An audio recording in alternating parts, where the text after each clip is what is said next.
do not have a single company that has benefited or will benefit from Brexit in any way. That's a fact. Semiconductor, you mentioned the chip shortage, was very much on the consumer, but by and large on the automotive sector. We created the internet and all of this. It's our job to make sure it can check its facts.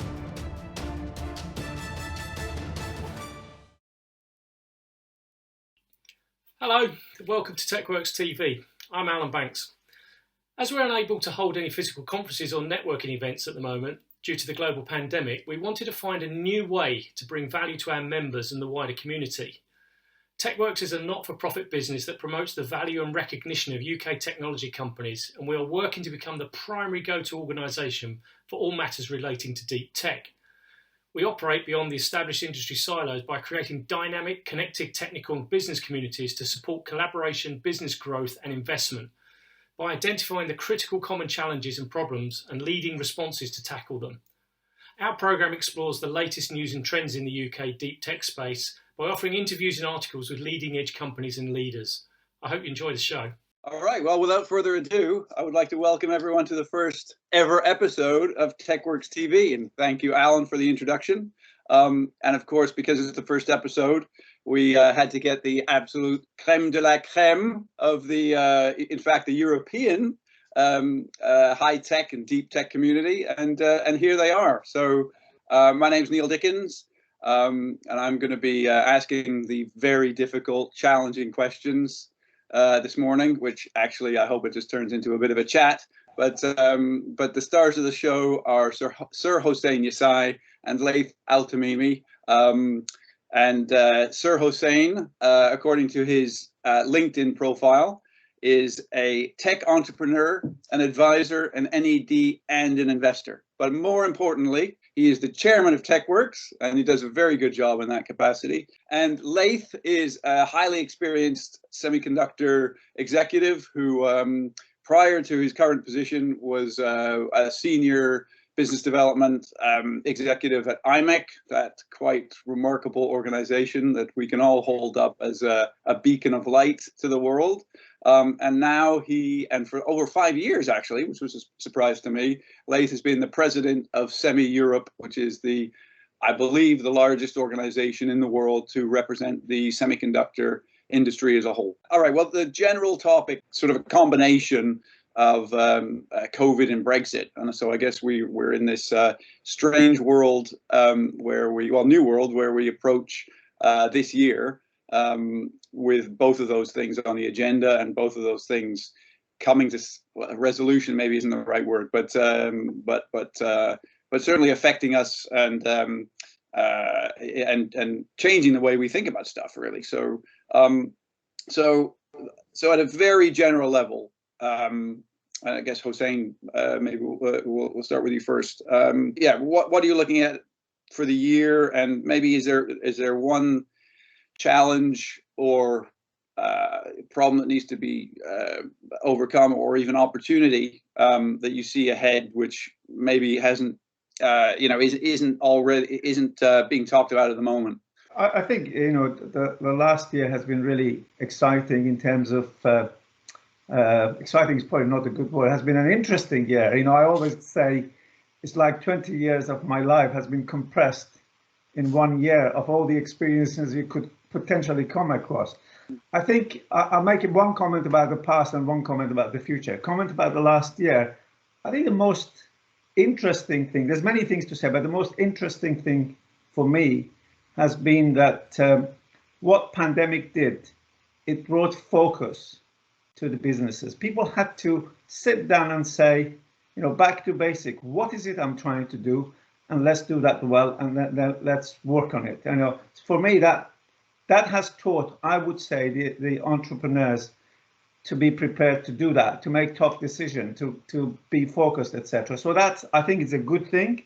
Many bad things from pandemic, but that's a good thing. Looking forward, I think people have realized you can work without having to travel all the time. I find it amazing. You can close big deals on a call, and it wasn't really possible before. I'm not saying it's going to replace replace the face-to-face meetings, but I think entrepreneurs and business people can achieve what they want without wasting as much time as we used to do previously, and it basically means there's more time for more things. So those are the high-level two things that I would both positive intentionally for the past year and going forward.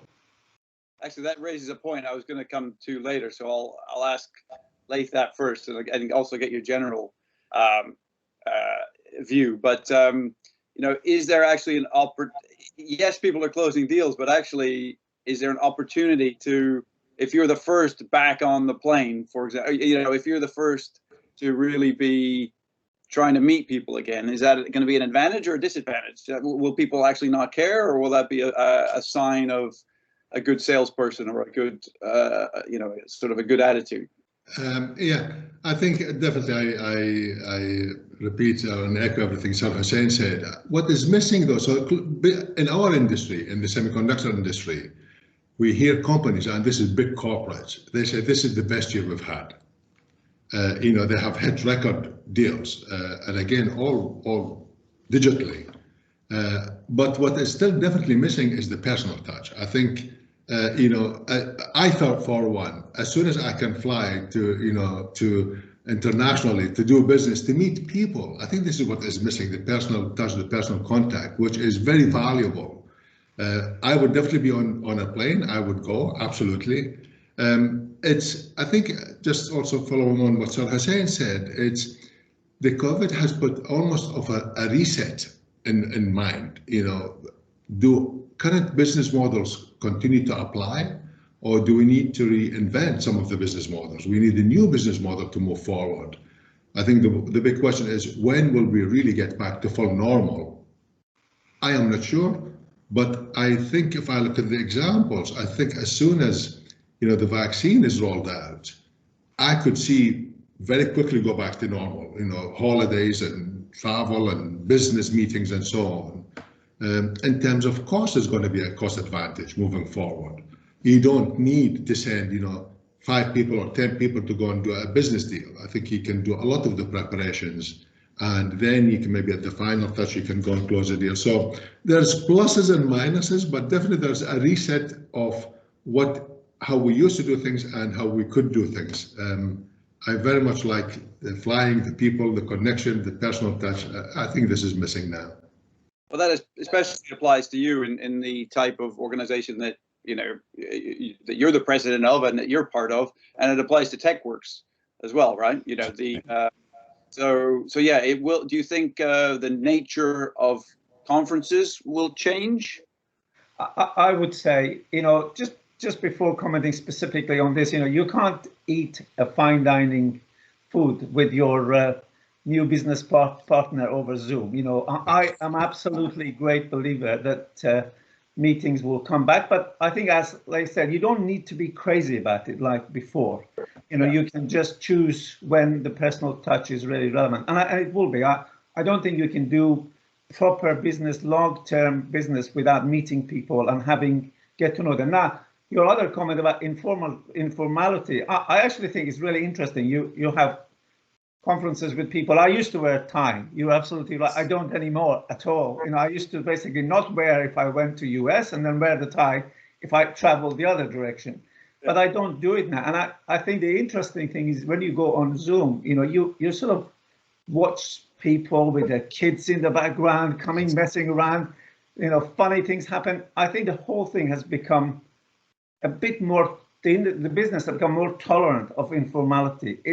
People are beginning to realize, it's just normal things that happens in life. So I actually welcome it, but I would like to have the informality plus personal meetings, etc. Then that will be the perfect new model of doing business. Yeah, and so Laith, when it comes to actually the sort of more professional conferences, do you think there'll be a change there, or will we just kind of go back to where we were? I think now, again, with the digital world enabled so much, our industry, the technology industry, the electronics industry has really kept the world economy moving ahead, with all this technology. Otherwise, things would have really come to a standstill. There are so many innovative digital platforms that have come about, the Zoom and other platforms that one can use. I think it will give us an option. This is definitely true. We don't need to do the same as before, just running and going to do this. And I think we can be selective. Now there's also what you call the hybrid model, so that you can have people from far away give their opinion, give their input, rather than be localized, to a 1 hour flight. So you have the choice. If it's a local event, then yes, why not? And you bring the committee together. If you want to give the global perspective, normally top executives are not going to fly, as 14 hours to give a talk and fly back.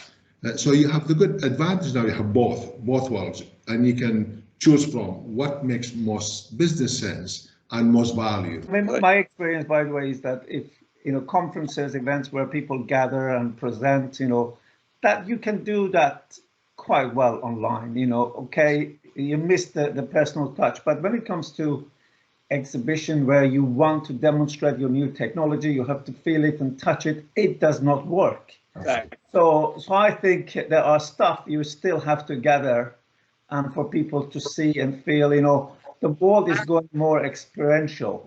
Products, how they come across and what they do, people have to see them and feel them and touch it. So I would say, for conferences, it works reasonably well, but for exhibition, I think we still need to go back and do a lot of what we used to do in the past. At a general level, given the changes, it's basically given the effect of the pandemic. And so the thoughts that were sort of whizzing around my head were Bill Gates warning us 5 years ago about a pandemic and everybody ignoring him, right? The economic impact that it's had, and in fact, the unexpected impacts that it's had. How do we, and also the current chip shortage, which according to and Laith, obviously you know a lot more about this than probably from an insider's point of view than I do reading some articles, but it's obviously hampered the automotive industry, and now it seems to be expanding beyond that into other areas. How do we prepare for the unexpected? So I think absolutely the COVID has had negative impact for sure. But it has also brought a lot of opportunities moving forward. If you look at a figure at any point in time towards end of last year, the global economy shrunk by 5-6%. So this was a huge impact for sure. I think the semiconductor industry, it saw the plus side, the growth by almost that amount. The 5-6% global growth. The impact on from semiconductor, you mentioned the chip shortage, was very much on the consumer, but by large on the automotive sector, because with the COVID, nobody was buying cars. You could even, with the lockdown, you couldn't even use your own car, never mind go and buy another one. Transportations came to a halt. So with that one, with the COVID, I think one thing that it brought is huge uncertainties. It is next month, next quarter, next. So basically it kept going on way beyond, far beyond than anybody expected. And as a result of that, when things started to come back and the automotive industry started to recover, basically they found out that the capacity that the semiconductor industry had was used by other electronics for medical consumers, laptops, mobile phones. So that corridor has gone, and by the time that you wanted to bring back the automotive back onto track, you have by default 28 to 30 weeks lead time from order to a chipset that you plug into the car. That has, in a way, has highlighted that for sure, that there is the unpredicted outlook in terms of uncertainty, but it also brought a lot of positive things, which I hope will materialize, is that for Europe to have its own let's say leadership and its own sovereignty in the control of the chipsets. Now everybody's pushing to have Europe to design, manufacture advanced technology nodes. This was by Commissioner Thierry Breton, that advanced microelectronics is one of the 3 core pillars for Europe to maintain leadership in the digital age.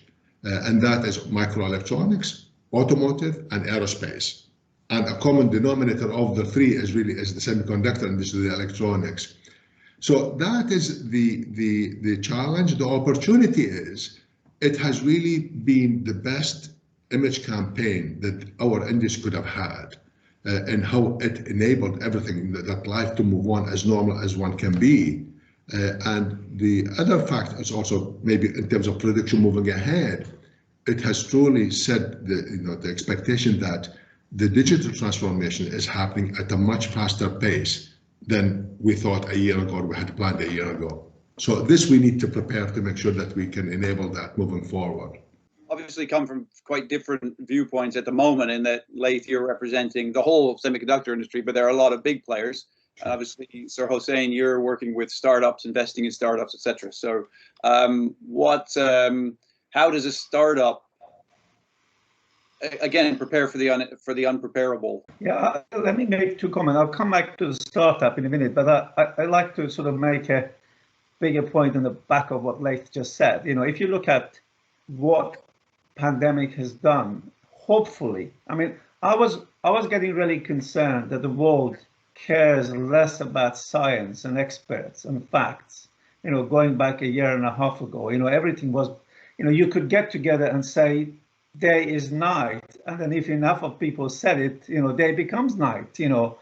And I really think that was a very dangerous position. I come from the background I come from. I always thought internet was a force for information, knowledge, you know, freeing people. But there we are, you know, 2, 3, 5 years ago, and I warned these people. It became something pretty dangerous in the sense that misinformation, etc. I think now, hopefully, the general public have realized, hold on, experts should be listened to. Facts should be listened to. Global warming is not something that, according to Trump or whoever, you know, look, it's getting cooler, so it should be okay. You know, there's no warming. I'm hoping that people will pay attention to those things more. And actually, as tech community, one of the things I'm really focusing on, and some companies I'm helping with, is we need our, you know, we created the internet and all of this. It's our job to make sure it can check its facts. So fact checking is something I'm really interested and working on. So that was a general comment. So I'm sort of hoping that everything will be based on truth and fact and experts, which is a good thing. You know, as to the startup question, you know, I think to me the most important thing that has happened with COVID is the focus that it has brought in to the companies. The other thing that it has done, you know, some of my portfolio companies, smaller companies, honestly, when COVID happened, you could see the team almost, you know, melted, because they thought it was just them having this problem. So the first challenge was to get them to realize everyone is in the same boat, and then, you know, beginning to work things out, etc. And I think one of the things has happened, in addition to, you know, efficiency and focus, I think people have realized, you know, there is a responsibility of companies working together, and I see a lot more of that now. So I think that's definitely a good thing. You know, in terms of challenges, there's awful lot of challenges that tech companies can focus on. You know, for example, internet, you know, fact checking, you know, the huge global warming ahead of us, the medical emergencies like this. I actually see the whole host of new fields that were not being paid attention before 2 years ago. They are being paid attention, and there are people who are working on them. I totally agree with you. I sense that there is this change in attitude toward collaboration, where it's gone from a word that people talk about to actually a word that people use, or maybe they've stopped talking about it because they're just doing it, right? But I think there's also and trust. You know, the word trust is very linked to the word collaboration. And my theory, and I'd like to ask both of you about this, is that in the short term, that actually Brexit has caused a breach of trust. And I sense, in a very general sense, that in the short term, there's going to be this lack of ability for European companies and UK companies and maybe bigger organizations to really work together. Absolutely.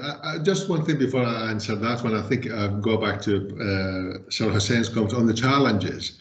I think one of the challenges since we're moving in the digital space, it's really cybersecurity. This has become a huge issue that needs to be addressed. And I think, in terms of, IP, confidentiality, personal data, etc. So this is also a big challenge that has had really evolved, over 200% during, the COVID space. I think the absolute opportunity that the outlook, let's say the silver lining is the opportunities that have created. I think people realize that collaboration is a must in order to move at the pace that solutions need to be found. And you look at the vaccine, how all of a sudden the whole universe come together to come up with vaccine at a record rate as it never happened before. With regards to the Brexit and the European Union, so you're right. I think at the start, because it has gone on for so long, and now you hear some businesses suffering already. I think that the important thing is the business people need to continue to collaborate, to work together, to keep the dots connected, to see it beyond the government and the political space. It is very important to recognize. So from a semiconductor industry, from electronics industry, we have been working with TechWorks, with Hossein over the last couple of years to connect the two together, even before the Brexit, because the UK has a fundamental, a key and strategic ecosystem in that space that can easily connect into the European ecosystem, rather than trying to recreate the wheel. I think that's something that is available there. So this is what, for example, Semi-Europe and Hossein and TechWorks have been doing the last couple of years. It's important to continue that, to keep, looking from a business perspective. How do we move fast? How do we provide the correct solutions? And it's us, like what we're doing now, that we really need to make this happen beyond what could be, or continue to think about what Brexit means and what does it really mean. There will always be solutions, and I think we are the community that part of providing the timely solutions to keep the ecosystem connected and keep the European industry growth, from both from Europe and from the UK. One element that could be, that also we're very passionate about from Europe to keep that connected is, there's a huge investment now. We hear talking about the Commission, really investing in the microelectronics, in the automotive. UK has quite a solid ecosystem there. Could that be at risk? Maybe, for all what we know. But again, I think I come back to the point that through collaboration, through business sense, I think the executives on both need to continue to work together, even at a much more emphasis, to make sure that this continues to grow. And an even more success rate than ever before. I agree with you. I think I'm hoping and expecting that collaboration and cooperation and the need to do business would sort of deal with the consequences of Brexit. But I've never been one for mincing my words of Brexit. So I'm going to say a few things again on this topic. Number one, I do not have a single company that has benefited or will benefit from Brexit in any way. Correct. That's a fact, and I'm talking about 15 companies of different sizes. In fact, but the nation decided to go there, and I'm Democrat and I accept it, but I will I'm hoping that collaboration would deal with it. Now, in terms of specific consequences of Brexit over these 15 companies that I'm dealing with, actually, you can really summarize them in two things, because we still are doing global businesses. None of my business are UK business. My restaurant is, yes, but the rest of it are global businesses. And what that has meant, the real issues are, one is about talent, not being able to get the best talent from Europe is really an issue. People are not as positive about UK. We were a great place. People wanted to come and work. I see that has changed a bit, and I worry about it. And I think the other thing I've seen is, companies, product companies, they're now ending up having to operate from Europe. So setting up a team over there. So all that has happened is closing down an operation here and building it up in the EU. So I don't quite work out what's the benefit, you know. But you know, I'm hoping this is an aberration, and you know, in a few years' time, it wouldn't matter. But I count on human relationship and collaboration to work over this. Yeah, well, a couple of points on that. One I'll come back to later, but one is, you know, in terms of it, you said that you hope it won't matter. I mean, it probably won't be disastrous, but it will matter in that, you know, these little things, they do matter, right? When you're running a business, you can overcome a lot, but actually there's certain things that you have to overcome that you just, you know, in this particular case, you shouldn't have to overcome. So yeah, Laith, coming back to the specific, you know, investment that the Commission is talking about, and the number of countries that are involved, and the UK is now not one of them. But you know, what are the opportunities there? And I know that you are personally very keen on keeping the UK involved, you know, with all those initiatives, and the compound semiconductor cluster is obviously within our own industry is quite a high-profile one. But yeah, where are the opportunities in general? I think my point is we should not, you know, give up. I think we should be even more determined to keep the business dynamics moving forward. There are limitations, of course, you know, by default to start off with. You know, for example, if you want to do a joint, you know, with the joint declaration, for example, you know, which is inviting, you know, member states to vote on or to collaborate for the advanced nodes. UK is not on that. But I think it's very important to look beyond that. And you mentioned the compound semiconductor. This is of fundamental importance for Europe to maintain its leadership in the automotive. We are moving towards electrification. These are instrumental pieces that we need, rather than, you know, go to Asia to try and get that. I think we can build on here. One thing I think we need to work on for sure, it's be fast at what we want to do. I think the one thing COVID has introduced is for sure a paradigm shift. We don't have the time or the luxury as we had before. You know, what I could do in a year, you know, okay, I'll come back to you again, Hossein, in 3 months, we can have another dinner, and then another dinner, Christmas time. I think it's important we need to be fast. We really want to make things happen. And that has to come from, you know, a win-win solution from both parties. It's not just from me that I want to connect the business to the European, but also from the UK business needs to be part of the European. This is important. This is really something that I really strongly you know, emphasize on, is the speed of getting things done. It's of very high importance. And what are the areas to? I mean, you know, we can't boil the ocean. We can't compete with TSMC. You know, as individual nations, or even as Europe in a way. So I mean, I know you mentioned automotive, but you mentioned, you know, automotive, a couple of industries, but is there's something more specific that we in Europe can do better or can focus on in order to gain a competitive advantage? And it's funny, isn't it? We talk about collaboration, but we're also talking about getting a competitive advantage. But so I guess it's about finding an area which benefits everybody, but actually that you're, you know, you become the expert in. Yes, I think there are two folds.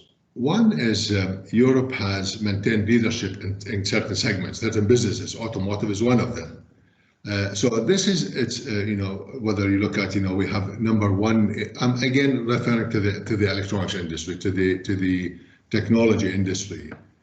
What does Europe have? It has world-class R&D centers, the best there is, absolutely. One, and you know, between IMEC, Laith, Fraunhofer, VTT. So they are really they are enabling the industry's roadmap, global level. That we need, I think, to continue to, I think, in order to accelerate that, I think more investment is needed so that really they can speed up the innovation. Two, we have, you know, world #1 equipment companies, example ASML, that really enables the digital transformation in terms of enabling advanced technology nodes in manufacturing.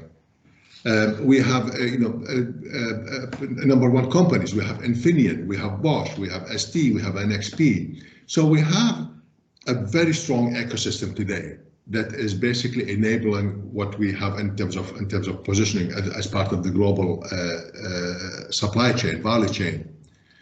One is we need to continue to invest to maintain the leadership in this so that we don't lose pace. This is very important, including, by the way, and I think a comment that Sir Hossein alluded on, is talent, it's skills. We also need to make sure that this is a pipeline that continues to fuel this growth, because this is becoming of a paramount importance. Two is, if we're looking ahead, and I think this is part of what is happening now at the Commission and the member states, if we're looking ahead to maintain leadership in the digital space, in the digital age, and to stay there, we need to have, what is referred to as technological sovereignty to give us that leadership in the digital age. To have that is we need to look at what we don't have, what we rely on the rest of the world today. And this is advanced technology nodes. 10 nanometer, 5 nanometer, you get the different nodes, but this is what we need. This is what Europe needs to be, to be enabled in this place. This discussion is undergoing to look at how do we do that? How do we enable? We have, for example, in terms of chips, Infineon, they have state-of-the-art wafer fabs, and Filach, which is coming on fully operational in the summer. The Dresden fab, again, is state-of-the-art. So we have capabilities, but we don't have the capabilities of the advanced nodes that will be needed for things like, for example, edge AI, high-performance computing. These are the things, to enable, the data processing and the ultra-high performance power computing needed. You need these advanced technology nodes. Now, the question is, from a business perspective, do we open a foundry or a wafer fab here in Europe to process these nodes, or do we find a collaborative approach with, one of the ones that already are very strongly positioned, globally? And these are the two that really needs to be ironed out, is what is the best solution for us moving forward? Do we find a collaborative approach that we can enable to continue to have the technology nodes, or do we create our own so that we can truly have our what we call technology sovereignty and and leadership in the role? This discussion is ongoing between member states and between the Commission and also with big industry leaders at corporate level. I think my contribution to this topic is perhaps I can just highlight key technological areas that I think UK and Europe should and could pay attention to and has great impact. So first and foremost, which is very close to my heart, is I would like somehow through a combination of technological innovation and regulation to make internet trustable again. The environmental issue is equally important. So I would like to see a lot more progress in the area of electrification, batteries, etc. I have a simple mind. The biggest source of energy that we have is sun. I do not understand why we don't have every house creating some energy and putting it up on a grid, etc. The third one is medical and health. Pandemic has shown us this is not something that we can just ignore.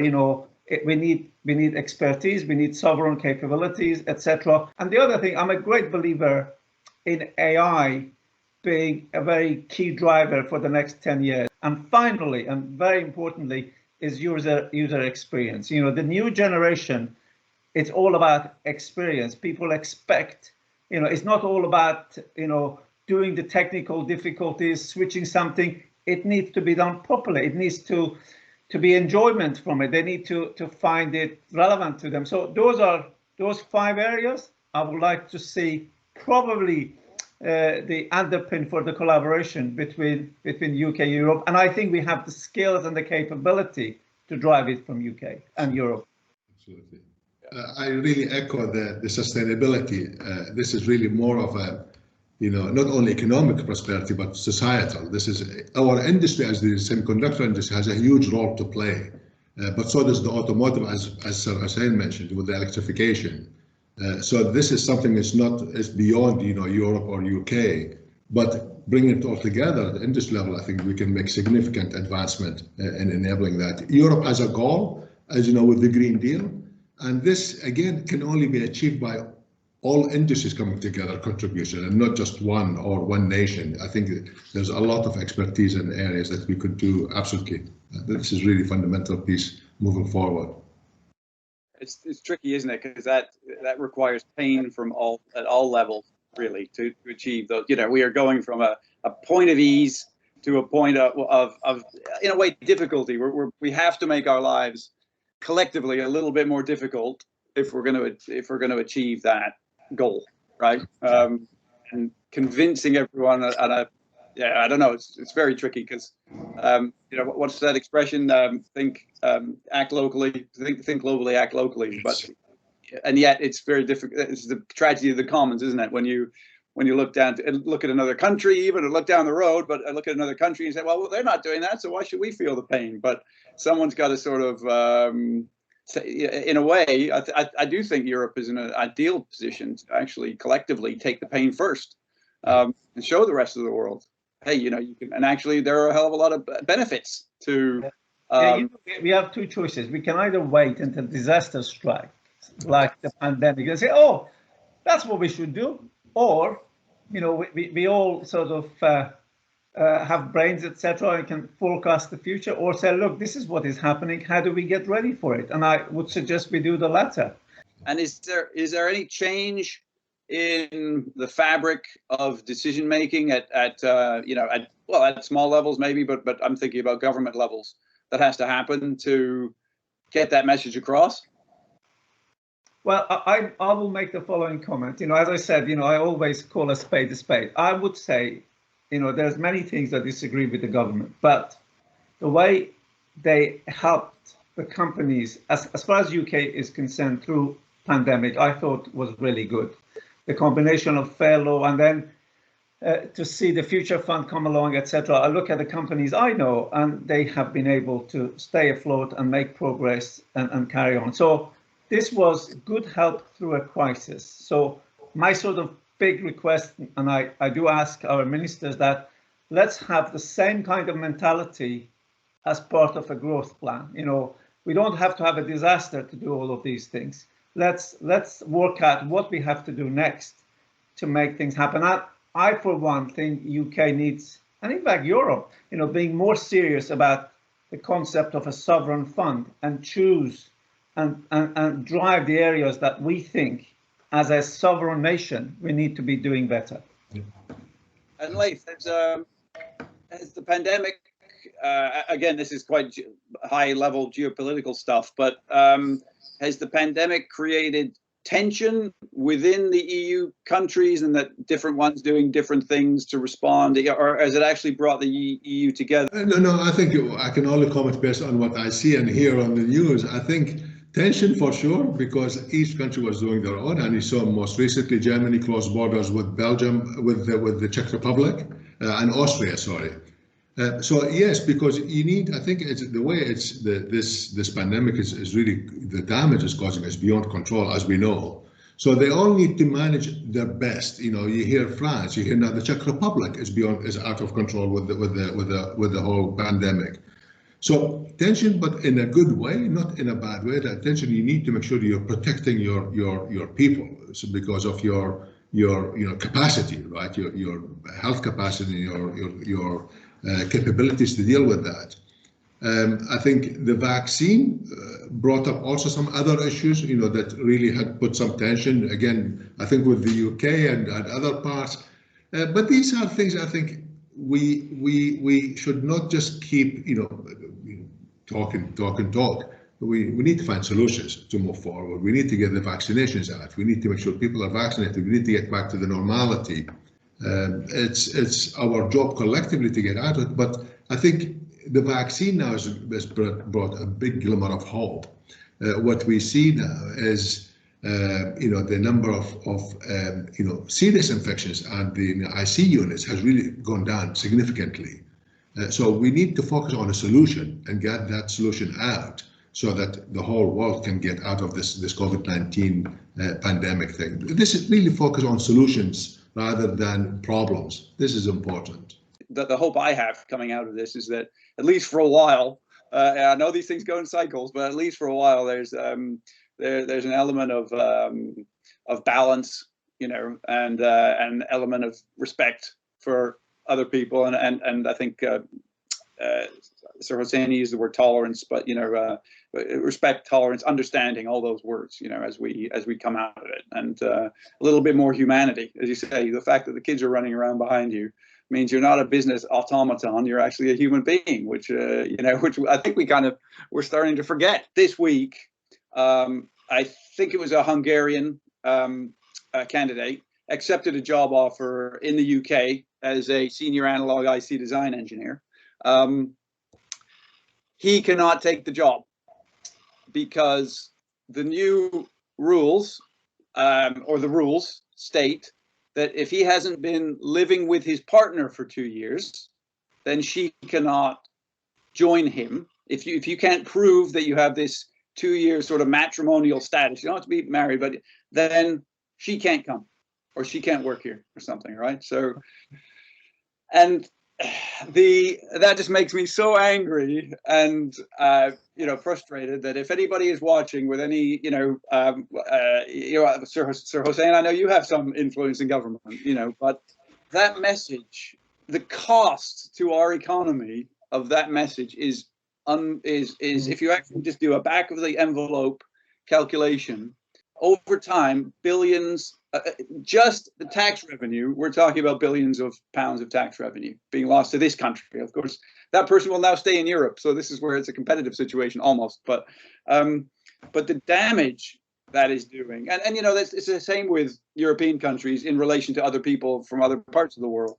But the damage that does to competitiveness and to the almost to the fabric of society is even bigger than the loss of the tax dollars. But on maybe a more happy / interesting / you know, talking over a good dinner type of topic, I'd like to conclude the first episode of TechWorks TV with a prediction, and we will get together in 10 years over a nice meal, and we can compare our predictions and see who has been closest. So in 10 years, what is the equivalent of a smartphone in terms of disrupting the way we live and changing the way we live? So that in 10 years from now, what is the thing that we cannot predict that will, so there you go, it's an impossible question. What's the thing we can't predict that will be affecting our lives, do you think?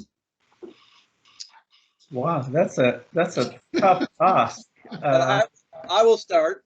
Something manufactured in space will have a massive impact on energy storage and the ability, you know, and therefore our you know, our carbon emissions. So we'll have a positive impact on our carbon emissions and and how we use energy. There you go. Yeah, very interesting. Can I hear what you're saying. I would say, rather than what I predict, I would rather say what I would like to see in 10 years time, if I may. Okay. You know, so and maybe this first one relates to what you just said. You know, wouldn't it be great if batteries would be so lightweight we could fly a plane on batteries without worrying about the weight of the batteries? That would be, I think that will completely change everything. If that, basically the density of power in batteries, I'd really like to see that in 10 years. And I think the second thing I would want to see is, I want to see progress. I want to see a lot more collaboration. We talked about collaboration, so a lot of collaboration between electronic engineers and you know, our community and health community, and do more in literally bringing the, if you like, biology and tech together. I think, I mean, for example, I'm interested in some work being done in US, which is about kidney, a robotic kidney, which is made mostly from semiconductor components. It's just early stage, but I like to see that more. And then lastly, I have to go back and say I like to see truth mattering more, and an expert being respected more than they have been in the last 4 years. Yeah, no, absolutely. I think definitely. I think we'll be far more digitally. You mentioned the smartphone. We will be far more digitally driven in our every day of in our daily lives than even now. Or if you compare 10 years ago to today, you'll see how far we have come along. So one can imagine with 10 years from now, I think technology is going to drive things so fast that we will become truly technology driven in everything we do in our daily lives. Even at home. We talk about smart homes, connected smart cities. So it's going to be very much technology enabled digital world that will be far more efficient, most likely healthier. One also hopes, so Hossein mentioned on, and for that you need trusted electronics to make sure that it addresses the security, the trust, the cyber security, the safety, all of that. But most importantly is, I think definitely you mentioned space. I think what I would love to see in 10 years from now is to have a good, in terms of a social responsibility, is a carbon neutral world by 2030, and how technology can make this happen, so that we can go around and live longer, healthier, with the carbon neutral, by 2030 for Europe and the UK. All right. So, well, anyway, thank you. Would anyone like to make any final comments, questions, exhortations before we complete this first episode of TechWorks TV? I would just make a comment about your earlier point, because I saw the passion and what you were feeling about it, this business of not being able to hire the Hungarian engineer, etc. I think what we're witnessing there is not only we've sort of made UK less attractive to people who want to come here, we throw stones in their way and making it more difficult. And that we really have to deal with this stuff if we want to be successful. It's not something to just ignore. Laith, any final comments? Absolutely. I think I'd like to thank TechWorks for organizing this. This is quite a good, refreshing topic to discuss. I think you can also give opinions. But my closing comment really is we look forward. I think the conclusion is we look forward to a COVID-19 vaccinated world, so that we can have dinner a lot sooner than 2031, Neil. We wanted dinner this year. And I will provide the venue. I thank you, sir. Thank you. Absolutely. I think we just need to get together again, and that's the best wish I would like to hope out of this. Yeah, indeed. Thank you very much, gentlemen.